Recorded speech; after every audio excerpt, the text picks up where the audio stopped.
Do not beg for justice from the unjust. It is not in their hearts or minds to judge righteously or to live in peace with their neighbors.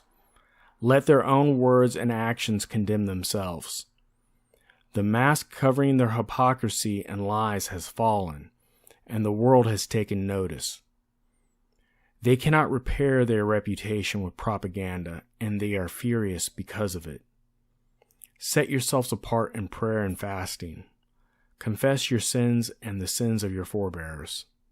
Seek guidance from Yahuwah and correct your path. Set your hearts and minds on leaving this place and ask Yahuwah Elohim to give us justice. Tehillim, Psalms, chapter 106, verse 47. Save us, O Yahuwah, our Elohim, and gather us from among the nations to give thanks to your set-apart name, to exalt in your praise.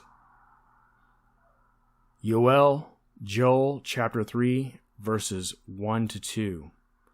For look, in those days and at that time when I turn back the captivity of Yehuda and Jerusalem, then I shall gather all nations and bring them down to the valley of Jehoshaphat.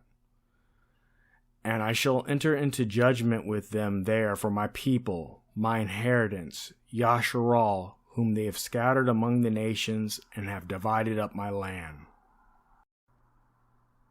In this world, the overwhelming majority of societies and cultures are patriarchal in structure and function. They have been this way since ancient times. In these patriarchal societies, the most common way to determine a person's national, tribal, clan, and family memberships is through patrilineal descent. Little, if any, consideration is paid to the mother's origins. If a man and a woman of different national origins marry and have offspring, the offspring would be considered to belong to the man's national, tribal, clan, and family groups. The following is a short clip from Ivy Anita's channel here on YouTube. This clip is from the video titled Culture Vultures. Our culture is in a costume. Here, Ivy Anita, an Isan woman, explains how parental lineage and tribal membership works in Nigeria.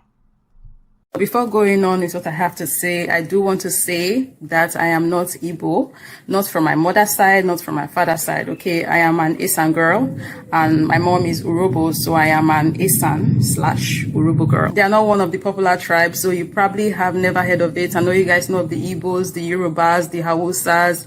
You guys have heard of all of that, but they are like many others. Okay, and yeah.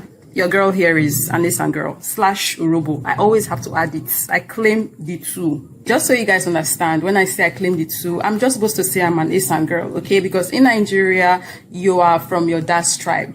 Whatever tribe your dad is from, that's where you are from. So when they ask you, oh, what tribe are you? I'm just supposed to say I'm Isan. But I say I'm Isan and Urobo. I'm the two. I just cannot not claim my mom's tribe, okay? Because I'm the two, I beg. Genealogy in the Torah is recorded through the parental line.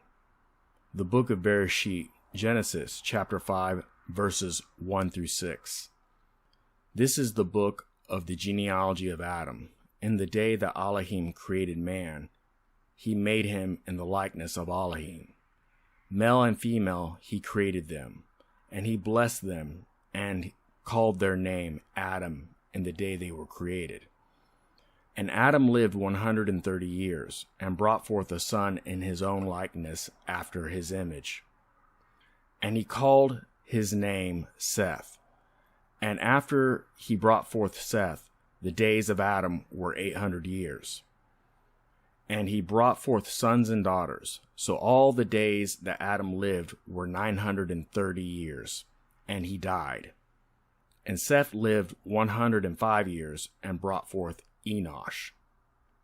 And the chapter goes on like this until you reach Noah and his sons. Then the narrative switches to the flood story before it picks up again with the lineage of Noah and his 3 sons in chapter 10 of the book of Bereshit. The line of your father determines which nation you belong to. In chapter 10 of the book of Bereshit, the genealogy of the sons of Noah are recorded. Verse 1. And this is the genealogy of the sons of Noah, Shem, Ham, and Japheth. And sons were born to them after the flood. Starting with Japheth, then moving to Ham and ending with Shem, from verse 2 to 31, the sons and some of the grandsons of these 3 patriarchs are listed. Verse 32. These were the clans of the sons of Noah, according to their generations in their nations.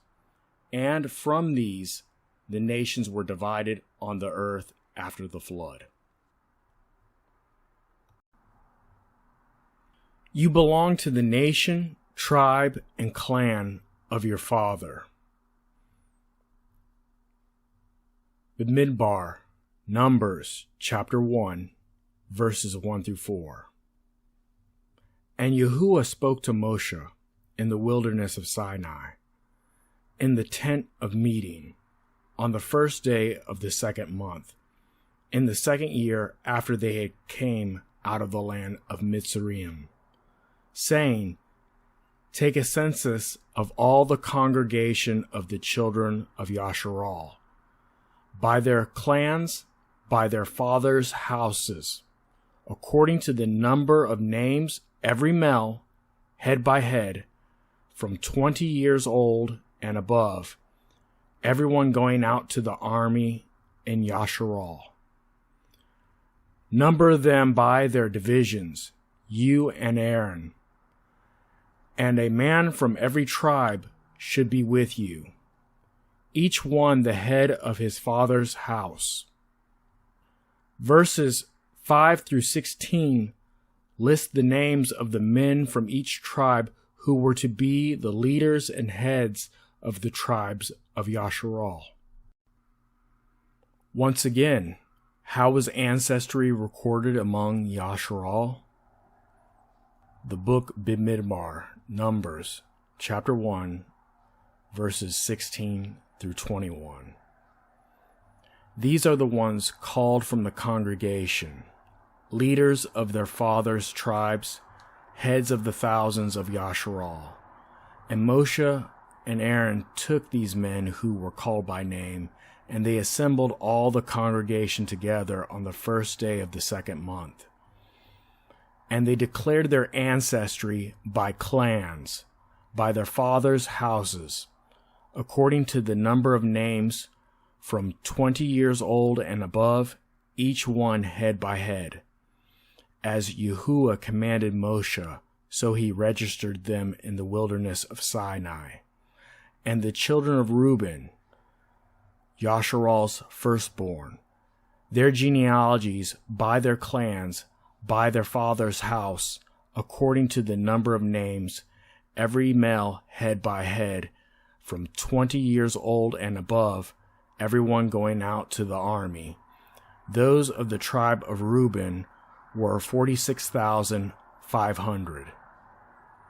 And it continues on like this from verses 22 to 43, recording the members of the tribes of Yasharal, with the exception of the tribe of the Levites, who were not registered. In the books of Matthityahu chapter 1 and Luke chapter 3, 2 different genealogies are given for the line of Yahusha the Messiah. Both genealogies are the same until Dawid. After this point, the 2 genealogies diverge. One genealogy follows the line of King Dawid's son Shlomo, and the other follows the genealogy of King Dawid's son Nathan. There are 2 basic explanations for this. The first is that one of the 2 lineages are Joseph's line, and the other is Miriam's father's line. The problem with this is neither book explicitly states that in the English translation. If verse 16 in the book of Matthew was incorrectly translated as, "And Yaakov brought forth Joseph, the husband of Miriam, of whom was born Yahusha, who is called Messiah," instead of, "And Yaakov brought forth Joseph, the father of Miriam, of whom was born Yahusha, the Messiah," then that would be the case. But there is another plausible explanation. The second possibility is that both genealogies belong to Joseph. This may seem at first to be an impossibility, but considering that one lineage may be his actual bloodline lineage and the other being his legal lineage through Levirate marriage, where the brother of the deceased husband marries his wife to bring up children in the deceased brother's name, then makes this plausible. In the book of Luke, we learn that Miriam is a relative of Elisheba. Elisheba is the wife of Zechariah and the mother of Jehonan. Elisheba is of the tribe of Levi through the line of Aaron. If Miriam is the relative of Elisheba, at least one of her parents must be of the tribe of Levi through the line of Aaron. Miriam's possible parentage could be that her father and her mother are both of the tribe of Levi through the line of Aaron, or that her father is from the tribe of Yehuda of the line of David, and her mother is of the tribe of Levi of the line of Aaron. Either way, what this demonstrates is that she belongs to the nation, tribe, and clan of her father, and that her children will belong to the nation, tribe, and clan of her husband, Joseph. A woman who has a right to an inheritance must marry within her father's tribe. This prohibition only applies to women that are to inherit property. Bamidbar, Numbers, chapter 36, verses 7 to 9. And the inheritance of the children of Yasharal is not to change hands from tribe to tribe, for every one of the children of Yasharal is to cling to the inheritance of the tribe of his fathers. And every daughter possessing an inheritance in any tribe of the children of Yasharal is to be the wife of one of the clan of her father's tribe, so that the children of Yasharal possess each the inheritance of his fathers. Thus, the inheritance is not to change hands from one tribe to another, but every tribe of the children of Yasharal is to cling to its own inheritance. Sirach, chapter 4, verses 23 to 28. Do not refrain from speaking at the proper moment, and do not hide your wisdom, for wisdom becomes known through speech, and education through the words of the tongue. Never speak against the truth, but be ashamed of your ignorance. Do not be ashamed to confess your sins, and do not try to stop the current of a river. Do not subject yourself to a fool, or show partiality to a ruler. Fight to the death for the truth, and Yahuwah Elohim will fight for you. Lift your voices and speak the truth. Reclaiming our identity as the descendants of the ancient Hebrews is a threat to the Zionist regime, because it exposes the geopolitical fraud that is the modern state which they call Israel. We are the people. We are Yasharal.